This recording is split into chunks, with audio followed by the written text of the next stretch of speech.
All right, sunshine swimmers, today we get to jump into the pool.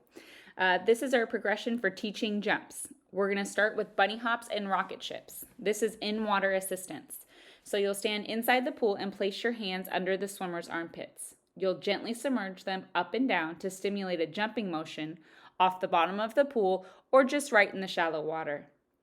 After you've done that, you'll move to jumping from the bottom stair. Have the swimmer jump off the bottom stair towards you. Only use the bottom stair. Jumping from higher stairs can be unsafe.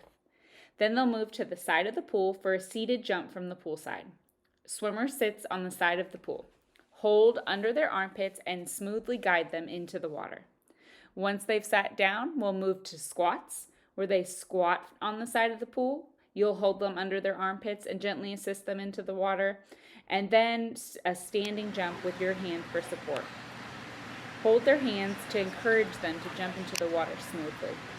By following this step-by-step progression, swimmers will gradually build the confidence and skills needed to jump into the pool independently and safely.